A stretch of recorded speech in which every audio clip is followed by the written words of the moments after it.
சிறைச்சாலைகளிலே தமிழ் அரசியல் கைதிகள் அடித்து துன்புறுத்தப்பட்டு கொலை செய்யப்பட்ட பொழுது, சித்திரவதை செய்யப்பட்ட பொழுது எல்லாம் அந்த வேதனைகளை அனுபவிக்காதவர்கள் தற்போது சிங்கள சமூக விரோத கைதிகள் மற்றும் போதைப் பொருள் கைதிகளுக்கு இப்படி சம்பவம் நடக்கின்ற பொழுது, அதுவும் சிறைச்சாலை அதிகாரிகளே கொல்லப்படுகின்ற பொழுது இப்போது அவர்களுக்கு அந்த வலி தெரிகின்றது. விசாரணைகள் ஆரம்பிக்குமாறு சொல்லியிருக்கின்றார். ஆனால் எதிர்க்கட்சிகள் அரசாங்கத்தின் மீது குற்றம் சாட்டுகின்றன. எப்படி என்றால், போதைப் பொருள் கைதிகள் திட்டமிடப்பட்ட முறையிலே கொல்லப்பட்டிருக்கிறார்கள், இது ஒரு படுகொலை என்று அவர்கள் விமர்சிக்கிறார்கள்.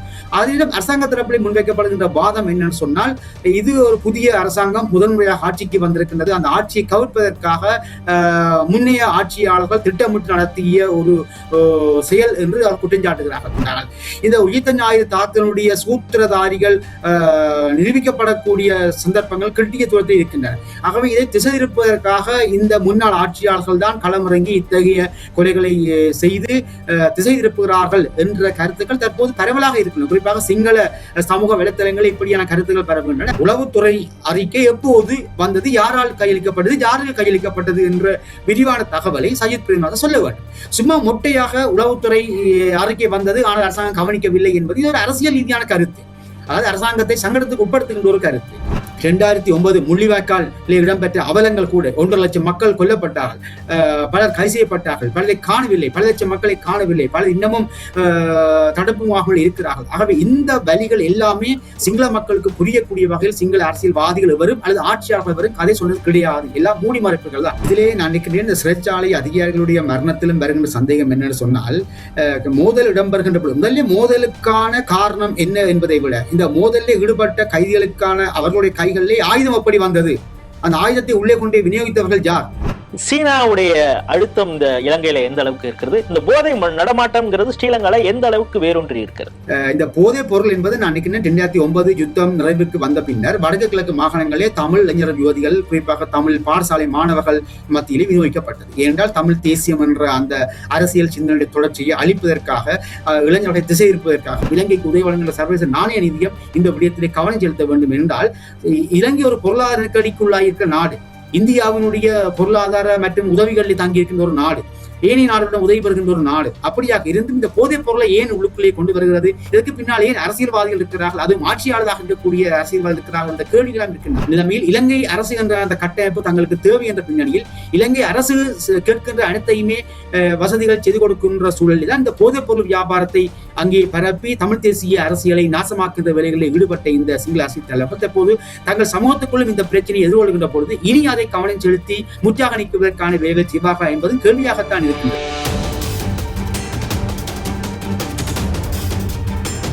ஸ்ரீ டிவி நேயர்களுக்கு வணக்கம். எதிர்வினை நிகழ்ச்சியில் மீண்டும் சந்திப்பதில் மகிழ்ச்சி. நம்ம பல ஆளுமைகளை நம்ம சந்திச்சுட்டு வரோம், சில கரண்ட் டாபிக்ஸ் குறித்தும் கூட இதுல பேசிட்டு வரோம். அந்த வகையில பாத்தீங்கன்னா 2-3 நாட்களாக பேசப்படும் மிக முக்கியமான சம்பவம் என்னன்னா, நம்ம நாடுக்கு மிக அருகாமையிலே இருக்கக்கூடிய, நம்மோடு ஒரு உறவிலே இருக்கக்கூடிய நாடு ஸ்ரீலங்கா. ஸ்ரீலங்கால நீர்கொழும்பு சிறைச்சாலையிலே நடந்த சிறை கைதிகளிடையே நடந்த ஒரு பயங்கரமான சண்டை. இதுல கிட்டத்தட்ட 26 பேர் இறந்து போயிருக்காங்க, அதுல 7 போலீஸ் அதிகாரிகளும் இறந்து போயிருக்காங்க. அப்படிங்கிறது இந்த சண்டை ஏன் நடந்தது, இதற்கு பின்னால ஏதாவது சதித்திட்டம் போன்று இருக்கிறதா, எதனால போதை தான் இதற்கு முக்கியமான காரணமா, இப்படின்னு பல சந்தேகங்கள் பலருக்கும் வருது. ஊடகங்கள்ல ஒவ்வொருத்தவங்களும் ஒவ்வொரு மாதிரி பேசிட்டு இருக்காங்க. சரி, நமக்கு உண்மையான தகவல் வேணும், யாரை கேட்கலாம் அப்படின்னா, கொழும்பில் மிக மூத்த பத்திரிகையாளராக இருக்கக்கூடியவர் ஆனா நிக்சன் அவர்கள். அவர் இன்று கொழும்பில் இருந்து நம்மோடு காணொலி வாயிலாக இணைகிறார். ஸ்ரீ டிவி நேயர்கள் சார்பாக அவரை வரவேற்கிறேன். வணக்கம். வணக்கம். கடந்த 6ஆம் தேதி ஞாயிற்றுக்கிழமை, அடுத்தது 2 நாட்கள் அங்க நீர்கொழும்பு சிறைச்சாலையில மிகப்பெரிய ஒரு சண்டை நடந்திருக்கு. கிட்டத்தட்ட 26 பேர் இறந்திருக்காங்க. குறிப்பாக 7 போலீஸ்காரர்களும் கொலை செய்யப்பட்டிருக்கிறார்கள். அவங்க ரொம்ப பயங்கரமாக கொலை செய்யப்பட்டிருக்காங்க. முகம்லாம் அப்படியே தெரிய, அவங்கள ஐடென்டிஃபை பண்ண முடியாத அளவுக்கு அவங்களெல்லாம் இது பண்ணியிருக்காங்க அப்படிங்கிற செய்தி எல்லாம் வருது. உண்மையிலே அங்கே நடந்தது என்ன, அது குறித்த ஒரு முழுமையான ஒரு விஷயத்தை நம்ம நேயர்களோடு நீங்க பகிர்ந்து. இது தொடர்பாக பல்வேறுபட்ட விமர்சனங்கள், பல்வேறுபட்ட குற்றச்சாட்டுகள் இருக்கின்றன. அரசாங்கம் எதிர்க்கட்சியை குற்றம் சாட்டுகின்றது, எதிர்க்கட்சி அரசாங்கத்தை குற்றம் சாட்டுகின்றது.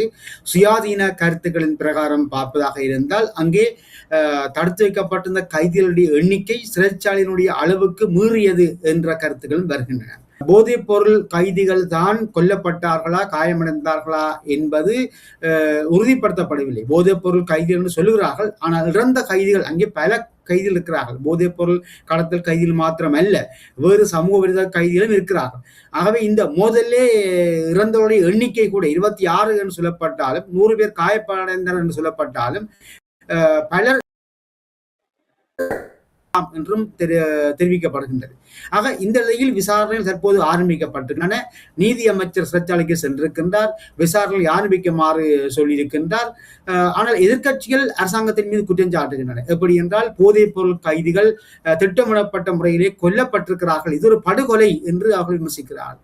அதிலும் அரசாங்க தரப்பில் முன்வைக்கப்படுகின்ற வாதம் என்னன்னு சொன்னால், இது ஒரு புதிய அரசாங்கம் முதன்முறையாக ஆட்சிக்கு வந்திருக்கின்றது, அந்த ஆட்சியை கவிழ்ப்பதற்காக முன்னைய ஆட்சியாளர்கள் திட்டமிட்டு நடத்திய ஒரு செயல் என்று அவர் குற்றஞ்சாட்டுகிறார்கள். இது கிட்டத்தட்ட ஒரு 100-150 பேர் 200 பேர் வரை கொல்லுவதற்காக எடுக்கப்பட்ட முயற்சி. ஆனால் சிறைச்சாலை அதிகாரிகளும் போலீசாரும் துரிதமாக செயல்பட்டதன் காரணமாக இந்த உயிரிழப்பின் எண்ணிக்கை குறைக்கப்பட்டது என்றும் அரசாங்கம் கூறுகின்றது. அத்தோடு தங்களுடைய சிறைச்சாலை மறுசீரமைப்புக்கு எதிராகவும் திட்டமிடப்பட்ட முறையிலே இந்த தாக்குதல் நடத்தப்பட்டிருப்பதாகத்தான் அரசாங்கம் குற்றம் சாட்டுகின்றது. எவராயினும் இந்த கொலைகள் தொடர்பாக நாங்கள் விசாரிப்போம், உண்மைகளை கண்டறிவோம் என்று அரசாங்கம் கூறுகின்றது. ஆகவே இப்படி மாறுபட்ட நிலையிலே தகவல்கள் வெளிவந்து கொண்டிருக்கின்றன. ஆனால் இந்த படுகொலைகள் என்பது படுகொலைகள் தான். இதிலே பலர் பாதிக்கப்பட்டிருக்கிறார்கள். குறிப்பாக சிறைச்சாலையை பணியாற்றிய அதிகாரிகள் கொல்லப்பட்டிருக்கிறார்கள், 7 பேர் கொல்லப்பட்டிருக்கிறார்கள். ஆகவே இது ஒரு கொலை என்ற அடிப்படையில் இந்த விசாரணை துரிதமாக நடத்தப்பட வேண்டும் என்பதோடு பாதிக்கப்பட்டதற்கான நீதி கிடைக்க வேண்டும் என்ற குரல்கள் தற்போது ஒலிக்க ஆரம்பித்திருக்கின்றன.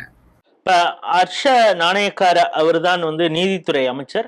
அவர் இந்த சம்பவம் குறித்து முழு பொறுப்பையும் தான் ஏற்றுக்கொள்வதாகவும் முழுமையான விசாரணை செய்யப்பட போவதாகவும் அவர் சொல்றார். ஆனா இன்னொரு தரப்புல என்ன சொல்றாங்கன்னா, அதே காலகட்டத்திலே கோத்தபயா ராஜபக்ஷே சம்பந்தமான ஒரு வழக்கு நீதிமன்றத்தில் வர இருக்கிறது. ஈஸ்டர் குண்டுவெடிப்பு அது சம்பந்தமாக வழக்கு நடந்து கொண்டு இருக்கிறது. இது போன்ற பல வழக்குகள், மிக முக்கியமான வழக்குகள் நடந்திருக்கக்கூடிய நேரத்துல அதை திசை திருப்புவதற்காகவா இல்லை எதற்காக இப்படிப்பட்ட ஒரு சம்பவம் நடந்திருக்கலாங்கிற ஒரு கண்ணோட்டத்திலும் பலர் சொல்கிறார்கள். உங்களுடைய பார்வை என்னவாக இருக்கு? அந்த கண்ணோட்டம் தொடர்பாக பல கருத்துக்கள் இருக்கின்றன. உண்மையிலே அதிலே ஒரு நியாயம் இருக்கின்றது. ஏனென்றால் இந்த ஈஸ்டர் உயிர்த்த ஞாயிறு தாக்குதல் தொடர்பான விடயத்திலே முன்னாள் பாதுகாப்பு செயலாளர், முன்னாள் ஜனாதிபதி, முன்னாள் ஆட்சியாளர்கள் அடிப்படையில் ராஜபக்ச குடும்பம், குறிப்பாக கோட்டபாய ராஜபக்ச, மஹிந்த ராஜபக்ச மையப்படுத்தி ராஜபக்ச குடும்பம் மற்றும் அவர்களுடைய உறவினர்கள், நண்பர்கள் என்று பலர் இங்கே விசாரணைக்கு உட்படுத்தப்படுகிறார்கள். மேலும் பலர் கைது செய்யப்படுகிறார்கள், மேலும் விசாரிக்கப்பட இருக்கின்றார்கள். இந்த உயிர்த்த ஞாயிறு தாக்குதலுடைய சூத்திரதாரிகள் நிரூபிக்கப்படக்கூடிய சந்தர்ப்பங்கள் கிட்டிய தூரத்தில் இருக்கின்றன. ஆகவே இதை திசை திருப்பதற்காக இந்த முன்னாள் ஆட்சியாளர்கள் தான் களமிறங்கி இத்தகைய கொலைகளை செய்து திசை திருப்புகிறார்கள் என்ற கருத்துக்கள் தற்போது பரவலாக இருக்கின்றன. குறிப்பாக சிங்கள சமூக வலைத்தளங்களில் இப்படியான கருத்துக்கள் பரவுகின்றன. அரசாங்க தரப்பும் அந்த கருத்துக்களை கூறுகின்றது. ஆகவே அதில் உண்மை இருக்கலாம், இல்லை என்று இல்லை. ஏனென்றால் தற்போது உயிர்த்த ஞாயிறு தாக்குதல் தொடர்பான விசாரணைகள் கிட்டத்தட்ட உண்மையான குற்றவாளிகள் யார், உயர்மட்ட முன்னாள் அரசியல்வாதிகள், அரசியல் தலைவர்கள் இதிலே கைது செய்யப்பட இருக்கின்றார்கள் என்றெல்லாம் பரவலாக பேசப்படுகின்றது. ஆகவே அந்த கட்டத்தில் தான் இது திசை இருப்பதற்காக செய்யப்பட்டது என்ற கருத்தில் உண்மை இருக்கலாம். எவ்வாறாயினும் கைதிகளுக்கான பாதுகாப்பு என்ற விடயத்திலே அரசாங்கம் பலவீனமாக இருக்கின்றது என்பதுதான் எங்களுடைய பொது பார்வையாக இருக்கின்றது. என்றால் பொதுவாகவே சிறைச்சாலையில், குறிப்பாக இலங்கை தீவில் உள்ள சிறைச்சாலைகளிலே தடுத்து வைக்கப்பட்டிருக்கின்ற அரசியல் கைதிகள், குறிப்பாக தமிழ் அரசியல் கைதிகள், போர்க்காலத்தில் கைது செய்யப்பட்ட தமிழ் அரசியல் கைதிகள் காலத்தில் இந்த முறைப்பாடுகள் வந்தன. அதாவது சிறைச்சாலைகளிலே போதிய பாதுகாப்பு இல்லை, இடவசதிகள் இல்லை, சுகாதார வசதிகள் இல்லை, நெருக்கமான அறைகளுக்குள்ளே அவர்கள் அடைக்கப்பட்டிருக்கிறார்கள். 4 பேர் தங்கக்கூடிய அறைகளுக்குள்ளே 10 பேர் தங்க வைக்கப்பட்டிருக்கிறார்கள். நிலப்பரப்பு குறுகியதாக இருக்கின்றது என்றெல்லாம் மனித உரிமை சபை மற்றும் சர்வதேச மன்னிப்பு சபை போன்ற சர்வதேச அமைப்புகள் எல்லாம் ஏற்கனவே குற்றஞ்சாட்டிய பின்னணியில் தான் இந்த சம்பவம் நடந்திருக்கிறது. ஆகவே சிறைச்சாலை கைதிகளுடைய பாதுகாப்பு மற்றும் அவர்களுடைய நலன் என்ற அடிப்படையிலே அரசாங்கம், குறிப்பாக இந்த புதிய அரசாங்கம் கூட சரியான முறையில் செயல்படவில்லை என்ற குற்றச்சாட்டுகள் இருக்கின்றன. ஆகவே அப்படித்தான் இதை பார்க்க வேண்டியதாக இருக்கின்றது. ஆகவே உரிய முறையில் கைதிகளுக்கான பாதுகாப்பை இந்த புதிய அரசாங்கம் உடனடியாகவே செய்திருந்தால் சில வேளைகளில் இந்த எதிர்க்கட்சிகளால் திட்டமிடப்பட்டதுதான் இந்த சதி என்று சொன்னாலும் கூட அந்த சதியை கூட முறியடித்திருக்கலாம். ஆகவே இந்த உரிய பாதுகாப்பு வசதிகள் இன்மையை காரணம் காண்பித்துத்தான், இந்த சில ஓட்டைகளை பயன்படுத்தி, சட்டத்தின் சில ஓட்டைகளை பயன்படுத்தித்தான் இந்த சம்பவம் நடந்திருக்கிறது என்றால் இதற்கான முழு பொறுப்பை இந்த புதிய அரசாங்கம் ஏற்க வேண்டிய ஒரு கடமை இருக்கின்றது. இன்னொரு விஷயம் என்ன சொல்றாங்கன்னா, 48 மணி நேரத்துக்கு முன்பாகவே உளவுத்துறையுடைய தகவல் அவங்களுக்கு தெரியும், அப்படி இருந்தும் ஏன் தடுத்து நிறுத்தப்படவில்லை அப்படிங்கிற ஒரு குற்றச்சாட்டை ஐக்கிய மக்கள் சக்தி கட்சி, அதாவது எதிர்கட்சியாக இருக்கக்கூடிய சஜித் பிரேமதாசா அவங்களுடைய கட்சி ஒரு குற்றச்சாட்டாக சொல்றாங்க. அதுல இன்னொரு தரப்பு என்ன சொல்றாங்க, இப்படி ஒரு உளவுத்துறை செய்தி இருக்கு அப்படிங்கிறது சஜித் குமாரதாசா கட்சிக்கு எப்படி இந்த தகவல் கிடைத்தது அப்படிங்கிறது மாதிரி சொல்றாங்க. இது குறித்து உங்களுடைய பார்வை? சஜித் பிரேமதாசா பிரதான எதிர்கட்சிகளின் தலைவர், அவர் எதிர்கட்சி தலைவர், அதாவது நாட்டினுடைய 3வது தலைமை அதிகாரி. ஆகவே அவர் அந்த குற்றச்சாட்டை முன்வைக்கின்றார் என்றால் முதல் அவர்களே அதை சொல்ல வேண்டும், அந்த உளவுத்துறை அறிக்கை எப்படி வந்தது, எப்போது வந்தது என்று. ஆனால் இதுவரைக்கும் அரசாங்கம் அப்படி ஒரு உளவுத்துறை அறிக்கை தங்களுக்கு கிடைத்ததாக அதிகாரப்பூர்வமாக அரசாங்க தரப்பிலிருந்து எந்த அறிவிப்பும் வரவில்லை. நீதியமைச்சர் சிறைச்சாலைக்கு சென்று பார்வையிட்டிருக்கின்றார். பார்வையிட்ட போது கூட உளவுத்துறை முன்கூட்டியே இந்த தகவலை தங்களுக்கு தந்தது என்று அவர் வெளிப்படையாக சொல்லவில்லை. அல்லது ஜனாதிபதி அனுரகுமார் திசாநாயக்கோடு இதுவரையும் அப்படி சொல்லவில்லை. அப்படி இருக்கின்ற பின்னணியில் பிரதான எதிர்கட்சிகளின் தலைவர், குறிப்பாக எதிர்கட்சி தலைவர் சஜித் பிரேமதாசா அப்படி ஒரு கருத்தை சொல்லியிருக்கிறார் என்று சொன்னால் அந்த கருத்துக்கான சரியான ஆதாரத்தை வெளியிட வேண்டும். உளவுத்துறை அறிக்கை எப்போது வந்தது, யாரால் கையளிக்கப்பட்டது, யாருக்கு கையளிக்கப்பட்டது என்ற விரிவான தகவலை சஜித் பிரேமதாசா சொல்ல வேண்டும். சும்மா மொட்டையாக உளவுத்துறை அறிக்கை வந்தது ஆனால் அரசாங்கம் கவனிக்கவில்லை என்பது இது ஒரு அரசியல் ரீதியான கருத்து, அதாவது அரசாங்கத்தை சங்கடத்துக்கு உட்படுத்துகின்ற ஒரு கருத்து. எவராயினும் அரசாங்கம் என்பது எதிர்கட்சி என்பதை நாங்கள் இங்கே காப்பாற்றுவது எங்கள் நோக்கம் அல்ல. எங்களுடைய விமர்சனம் என்பது சுயாதீனமானது. அந்த அடிப்படையில் பார்க்கின்ற பொழுது இந்த படுகொலை தொடர்பான விடயத்திலே இந்த அரசாங்கமும் சரி, தற்போது எதிர்கட்சியில் இருக்கக்கூடிய முன்னாள் ஆளுங்கட்சி உறுப்பினரும் சரி இதற்கு பொறுப்பேற்க வேண்டும். ஏனென்றால் சிறைச்சாலைகளிலே பாதுகாப்பு இல்லை, கைதிகளுடைய மனித உரிமை பாதுகாப்பிலே கவனம் செலுத்தப்படவில்லை என்ற கிட்டத்தட்ட 30 ஆண்டுகளுக்கும் மேலான குற்றச்சாட்டு உண்டு. அந்த குற்றச்சாட்டுக்கான பொறுப்பை இந்த புதிய அரசாங்கம் ஏற்றுக்கொள்ளவில்லை என்பதுதான் எங்களுடைய கவலையாக இருக்கின்றது. இப்ப இலங்கையை பொறுத்தளவு இது முதல் முறை சம்பவம் இல்லை அப்படிங்கிறது மாதிரி தெரிகிறது. 2012 கொழும்பு சிறையில 27 பேர் அந்த சிறை கைதிகளுக்குள் நடந்த சண்டையில இறந்து போயிருக்காங்கிறாங்க. 2020 கொழும்பு சிறையில 11 பேர் இறந்திருக்காங்க அப்படிங்கிறது ஒரு பக்கம் இருந்தா கூட, இந்த ஜூலை அப்படிங்கிறதே கூட சிறை கைதிகளுக்குள் நடக்கக்கூடிய இந்த பிரச்சனையா அப்படின்னு மக்கள் கேட்கக்கூடிய அளவிற்கு இருக்கிறது. காரணம் என்னன்னா, 1983 வெளிக்கடை சிறையில கிட்டத்தட்ட 53 தமிழ் அரசியல் கைதிகள் கொலை செய்யப்பட்டார்கள் அப்படிங்கிற ஒரு செய்தி. அதுவும் 2 நாட்கள் நடக்குது. ஜூலை 25 கிட்டத்தட்ட 35 பேரும், ஜூலை 28 கிட்டத்தட்ட 18 பேரும் இறந்து போகிறாங்க. மிக கொடூரமாக வெட்டி கொலை செய்கிறார்கள், வாளால்லாம் வெட்டுறாங்க அப்படிங்கிற ஒரு செய்தி வருகிறது.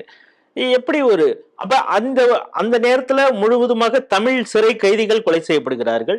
இங்க சிங்கள அதிகாரிகள், போலீஸ் அதிகாரிகளே கொலை செய்யப்பட்டிருக்கிறார்கள். அப்படின்னா இதற்கு பின்னால் யார் அப்படிங்கிற ஒரு கேள்வியும் எழுதல. இது மிகவும் ஆழமான ஒரு கேள்வி. இதுக்கு நான் சுருக்கமாக பதில் அளிக்கின்றேன். 1983 ஆண்டு ஜூலை மாதம் முதல் முறையாக தமிழ் அரசியல் கைதிகள் மீது தாக்குதல் நடத்தப்பட்டது. பலர் கொல்லப்பட்டார்கள், பலர் காயமடைந்தார்கள். அதை அடுத்து மேலும் வன்முறைகள் வெடித்தன. இது தமிழ் இளைஞர்கள், அதாவது வடக்கு கிழக்கிலே கைது செய்யப்படுகின்ற தமிழ் இளைஞர்கள் கைது செய்யப்படுகின்ற பொழுது சிறைச்சாலைகளிலே இப்படி பலர் தாக்கப்பட்டிருக்கிறார்கள், கொல்லப்பட்டிருக்கிறார்கள். இன்று கூட அது நடக்கின்றது. ஆனால் அப்போது எல்லாம் குரல் கொடுக்காத இந்த சிங்கள சமூகம், குறிப்பாக சிங்கள ஊடகங்கள், சிங்கள சமூக வலைத்தளங்கள், சிங்கள அரசியல் தலைவர்கள் தற்போது தங்களுக்கு என்று நடக்கின்ற பொழுது மாத்திரம் குரல் கொடுக்கிறார்கள். இப்போதுதான் இவர்களுக்கு இந்த போர்க்கால வேலி தெரிகின்றது. சிறைச்சாலைகளிலே தமிழ் அரசியல் கைதிகள் அடித்து துன்புறுத்தப்பட்டு கொலை செய்யப்பட்ட பொழுது, சித்திரவதை செய்யப்பட்ட பொழுது எல்லாம் அந்த வேதனைகளை அனுபவிக்காதவர்கள் தற்போது சிங்கள சமூக விரோத கைதிகள் மற்றும் போதைப் பொருள் கைதிகளுக்கு இப்படி சம்பவம் நடக்கின்ற பொழுது, அதுவும் சிறைச்சாலை அதிகாரிகளே கொல்லப்படுகின்ற பொழுது இப்போதுதான் அவர்களுக்கு அந்த வேலி தெரிகின்றது. ஆகவே இங்கே நாங்கள் பின்னோக்கி பார்ப்பதாக இருந்தால் 30 ஆண்டு கால போர் என்று பார்க்கின்ற பொழுது அந்த போர்க்காலத்திலே தமிழர்கள் எப்படி கொல்லப்பட்டார்கள், எப்படி சித்திரவதை செய்யப்பட்டார்கள் என்று பார்க்கின்ற பொழுது இப்போது அதை சிங்கள மக்கள் உணர்வார்களாக இருந்தால் இங்கே இருக்கக்கூடிய நீண்டகால இனப்பிரச்சனை 80 ஆண்டுகளுக்கு மேலான தமிழ் மக்களுடைய சிங்களர்களுடைய அரசியல் உரிமைக்கான தீர்வு இல்லாத பிரச்சனைக்குரிய தீர்வினுடைய அவசியம் இங்கே புரிகின்றது. அந்த அந்த அவசியத்தினுடைய அந்த அந்த தேவை இப்போது புரிகின்றது. ஆனால் சிங்கள மக்கள் இப்படி பல சந்தர்ப்பங்களிலே பல இடங்களிலே புரிந்திருக்கிறார்கள். இருந்தாலும் அதை சரியாக கொண்டு வந்து ஒரு தீர்வுக்கு செய்யக்கூடிய முறைமைகளே அவர்கள் இல்லை. இந்த ஒற்றையாட்சி முறைமை, சிங்கள மக்களை மாத்திரம் ஆட்சியாளர்களாக கொண்ட இந்த ஒற்றையாட்சி முறைமை, அதிகாரங்கள் பங்கிடப்பட வேண்டும் என்ற அந்த உணர்வு இதுவரையும் கூட குறிப்பாக சிங்கள தலைவர்களால் இனவாதங்களை விதைக்கிறார்கள். ஆனால் இப்போதுதான் இந்த உண்மை தெரிகின்றது. ஆகவே இந்த சிறைச்சாலை, குறிப்பாக நீர்கொழும்பு சிறைச்சாலை இடம்பெற்ற இந்த படுகொலை என்பது பல்வேறுபட்ட விளைவுகளை ஏற்படுத்தி இருக்கின்றது, குறிப்பாக உணர்த்தி இருக்கின்றது சிங்கள மக்களுக்கு.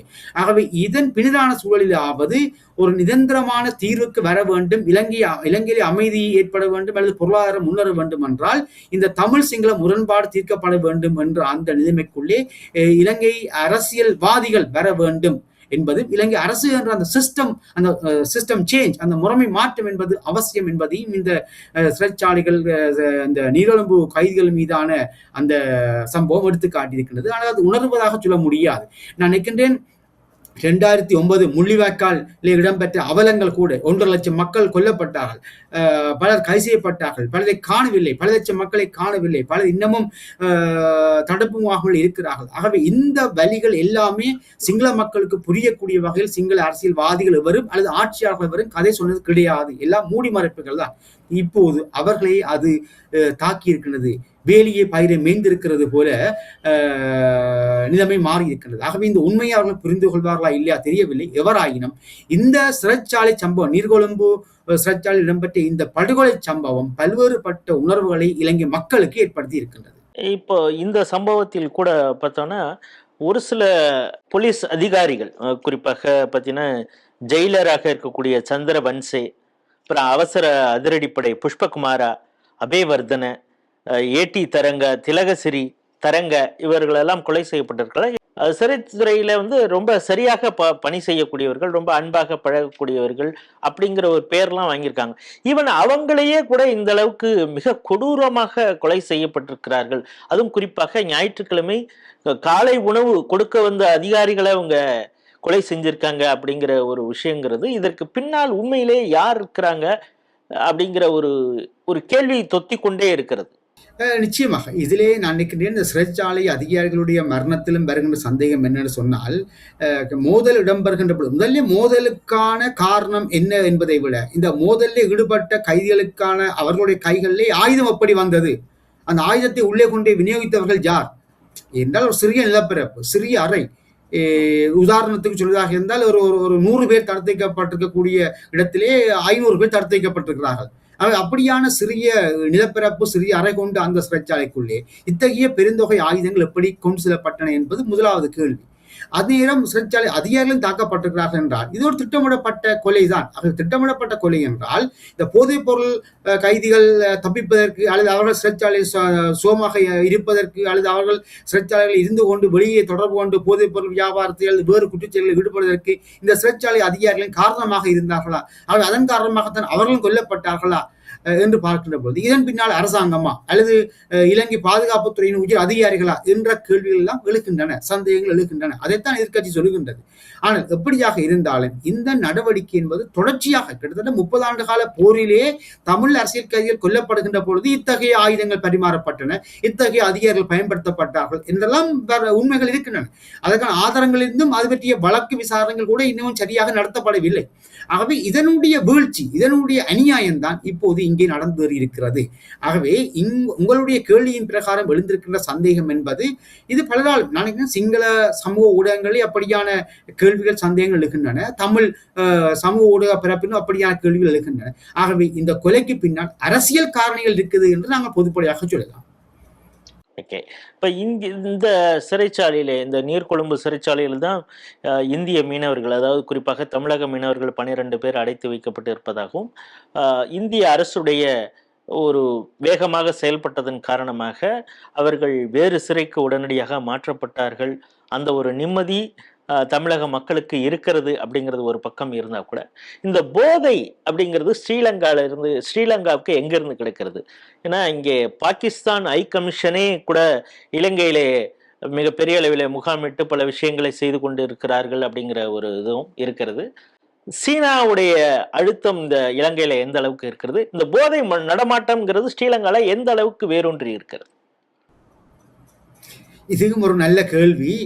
இந்த போதைப் பொருள் என்பது நான் நினைக்கிறேன் 2009 யுத்தம் நிறைவுக்கு வந்த பின்னர் வடக்கு கிழக்கு மாகாணங்களே தமிழ் இளைஞர் யுவதிகள், குறிப்பாக தமிழ் பாடசாலை மாணவர்கள் மத்தியிலே விநியோகிக்கப்பட்டது. ஏனென்றால் தமிழ் தேசியம் என்ற அந்த அரசியல் சிந்தனையுடைய தொடர்ச்சியை அழிப்பதற்காக, இளைஞர்களை திசை இருப்பதற்காக, அதாவது அந்த அரசியல் கருத்திலே, அரசியல் விடுதலை என்ற அந்த அரசியல் கருத்திலே தமிழர்கள் தொடர்ந்து நிற்கக்கூடாது. குறிப்பாக இந்த டீனேஜ் வயசு, அதாவது 18 வயசுக்கு உட்பட்ட, 20 வயசுக்கு உட்பட்ட தமிழ் மாணவர்கள் அந்த உணர்வோடு இருக்கக்கூடாது.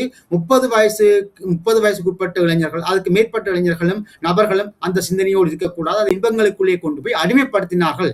இதற்கு பின்னால் ராணுவம், போலீஸ் இருந்தது. இது பற்றிய குற்றச்சாட்டுகளை தமிழ் நாடாளுமன்ற உறுப்பினர்கள், தமிழ் தேசிய கட்சியினுடைய நாடாளுமன்ற உறுப்பினர்கள் பல சந்தர்ப்பங்களில் 2009 இன்று வரை 16 ஆண்டுகள் நாடாளுமன்றத்திலே உரக்க சத்தமிட்டார்கள்.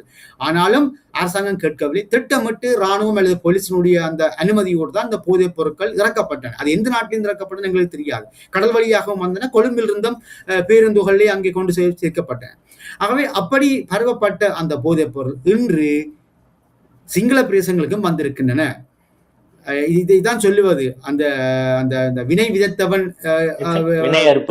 அனுபவிப்பான் என்றது போல, இது அந்த தீய செயல் ஒன்றை செய்தவன் இப்போது அதை அனுபவிக்கிறான் என்ற பொருளுக்கு ஏற்ப இப்ப இந்த போதைப் பொருளை விநியோகித்தவர்கள் தற்போது தங்களுடைய மக்களுக்குள்ளேயே அதை கண்டிருக்கிறார்கள், விநியோகிக்கிறார்கள், தங்களுடைய மக்களை பாதித்திருக்கிறது என்று இப்போதுதான் உணர்கிறார்கள். உண்மையிலே போதைப் பொருள் என்பது கொண்டு வரப்பட்டதே இந்த யுத்தம் முடிந்த பின்னரான சூழலில் தமிழ் பிரதேசங்களிலே பரப்புவதற்காக, மலைய தமிழ் பிரதேசங்களிலும் அதை பரப்புவதற்குத்தான் கொண்டு வந்தார்கள். இப்போ சிங்கள மக்கள், சிங்கள இளைஞர்கள் அதுக்கு அடிமையாகி இருக்கிறார்கள் என்பதும், சிங்கள அரசியல் தலைவர்கள் அதனை ஒரு வியாபாரமாக மாற்றியிருக்கிறார்கள், வருமானம் மட்டும் முதலீடாக மாற்றியிருக்கிறார்கள் என்றெல்லாம் இப்போது உண்மையான கதைகள் இருக்கின்றன. ஆகவே அந்த பலியை, ஒரு இனத்துக்கு எதிராக செய்யப்பட்ட அந்த அநீதிக்கான பலியை இப்போது எல்லோரும் அனுபவிக்கிறார்கள். ஆனால் இதை தடுப்பதற்கு அரசாங்கம் மாத்திரமல்ல, ஒட்டுமொத்தமாக சிங்கள கட்சிகள், சிங்கள அரசியல் தலைவர்கள் எல்லோருமே ஒன்றிணைய வேண்டும். ஆகவே அப்படியான ஒன்றிணைந்து செய்யக்கூடிய அளவுக்கு இன்னமும் அவர்களுக்கு புத்தி வந்திருக்கிறதா என்று தெரியவில்லை. பேரினவாத பொது புத்தி என்பது எப்படியாக தமிழ் தேசிய அரசியலை எப்படியாவது நீத்து போக செய்ய வேண்டும், சர்வதேச அரங்கிலும் சரி இலங்கையிலும் சரி நீத்து போக செய்ய வேண்டும் என்பதற்காக பல்வேறுபட்ட உத்திகளை கையாளுகின்றார். அதிலே ஒரு உத்தியான இந்த இளைஞர்களை திசை திருப்புகின்ற, அவர்களுடைய வாழ்வியலை நாசமாக்குகின்ற இந்த போதைப் பொருள் வியாபாரம், வர்த்தகம் என்பது, இது இப்போது சிங்கள பிரதேசங்களுக்கு வந்ததன் காரணமாக சில வேளைகளிலே இதை தடுப்பதற்கு நடவடிக்கை எடுக்கலாம். ஆனாலும் இது நன்றாக பரவிவிட்டது என்பதுதான் சிங்கள கட்சிகளினுடைய, சிங்கள பொது நிலையினருடைய, சிங்கள இடதுசாரி கட்சிகளுடைய குற்றச்சாட்டாக இருக்கிறது. ஆகவே இது ஒரு பொது வேலை திட்டத்தின் பிரகாரம் இதை முன்னெடுக்க வேண்டும். அது மாத்திரமல்ல, சர்வதேச நாணய நிதியம், இலங்கைக்கு உதவி வழங்குகின்ற சர்வதேச நாணய நிதியம் இந்த விடயத்திலே கவனம் செலுத்த வேண்டும். என்றால் இலங்கை ஒரு பொருளாதார நெருக்கடிக்குள்ளாக இருக்கிற நாடு, இந்தியாவினுடைய பொருளாதார மற்றும் உதவிகளில் தங்கி இருக்கின்ற ஒரு நாடு, ஏனைய நாடுகளிடம் உதவி பெறுகின்ற ஒரு நாடு. அப்படியாக இருந்தும் இந்த போதைப் பொருளை ஏன் உள்ளுக்குள்ளே கொண்டு வருகிறது? இதற்கு பின்னால் ஏன் அரசியல்வாதிகள் இருக்கிறார்கள், அதுவும் ஆட்சியாளராக இருக்கக்கூடிய அரசியல்வாதிகள் இருக்கிறார்கள் என்ற கேள்விகளாம் இருக்கின்றன. ஆகவே இதற்கான சரியான பொறுப்பு குரலை சர்வதேச நாணய நிதியம், இலங்கைக்கு உதவி வழங்குகின்ற சர்வதேச நாணய நிதியம், உலக வங்கி போன்ற நாடுகளும் அதுக்கு சரியான பொறுப்பை சொல்ல வேண்டும், இலங்கைக்கு சரியான நிபந்தனையை விதிக்க வேண்டும். அது மாத்திரமல்ல, இந்த இன நெருக்கடிக்கான தீர்வு என்ற அடிப்படையில் கருத்துக்கள் சொல்லுகின்ற பொழுதுதான் இங்கே உண்மையான நிலைமை என்பது வெளிப்படும். ஆனால் அதற்கு எவ்வளவு தூரம் சர்வதேச நாணயம் அல்லது உலக வங்கி தயாராக இருக்கிறது சொல்ல முடியாது. என்றால் புவிசார் அரசியல் போட்டி சூழலில், குறிப்பாக இந்தோ பசிபிக் பிராந்தியத்தில் சீனாவை எதிர்கொள்கின்ற அந்த நிலைமையில் இலங்கை அரசு என்ற அந்த கட்டமைப்பு தங்களுக்கு தேவை என்ற பின்னணியில் இலங்கை அரசு கேட்கின்ற அனைத்தையுமே வசதிகள் செய்து கொடுக்கின்ற சூழலில் தான் இந்த போதைப் பொருள் வியாபாரத்தை அங்கே பரப்பி தமிழ் தேசிய அரசியலை நாசமாக்கின்ற வேலைகளில் ஈடுபட்ட இந்த சிங்கள அரசியல் தலைவர்கள் தற்போது தங்கள் சமூகத்துக்குள்ளும் இந்த பிரச்சனையை எதிர்கொள்கின்ற பொழுது இனி அதை கவனம் செலுத்தி முற்றாக நீக்குவதற்கான வேலைகள் செய்வார்களா என்பது கேள்வியாகத்தான் இருக்கின்றது. அந்த பின்னணியில் இதற்கு பொறுப்பு நான் நிற்கின்றேன், நிதி வழங்குகின்ற நாடுகள் இலங்கை மீது கடும் அழுத்தங்களை விதிக்க வேண்டும் என்பதுதான் இங்கே பிரதானமான வேண்டுதலாக இருக்கிறது. மிக முக்கியமான விஷயங்களை எல்லாம் நாம் இந்த காணொலியில் பேசியிருக்கிறோம் அப்படின்னு தான் நான் பார்க்குறேன். இது ஒரு சம்பவம், ஒரு நீர்கொழும்பு சிறைச்சாலையிலே நடந்த ஒரு பயங்கரம் அப்படின்னு வச்சுருந்தா கூட இதற்குடைய வேறு எங்கே இருக்கிறது? இப்போ அந்த சிங்கள பேரினவாதத்திற்கும் இப்பொழுது அந்த வழி பெற ஆரம்பித்திருக்கிறார்கள். இனிமேலாவது அவங்க புரிந்து கொண்டு தமிழர்களின் வழியை இனிமேலாவது உணர்வார்களா அப்படிங்கிறது மாதிரி உங்களுடைய கருத்துக்களை சொல்லியிருக்கீங்க. உயிரிழந்தவர்களுக்கு, அந்த குடும்பத்தினருக்கு நம்முடைய இரங்கல்கள் தெரிவித்தாலும் அவங்களுக்கு உரிய இழப்பீடுகள் அந்த அரசு, இலங்கை அரசு செய்து தர வேண்டும் அப்படிங்கிற ஒரு கோரிக்கையும் வைத்து இந்த நிகழ்ச்சியிலே கொழும்பிலிருந்து நாம் கேட்ட உடனேயே உங்களுடைய காணொலியில இருந்த உங்களுக்கு ஸ்ரீ டிவி நேயர்கள் சார்பாக எங்களுடைய நன்றியை தெரிவித்துக் கொள்கிறேன். நன்றி, வணக்கம்.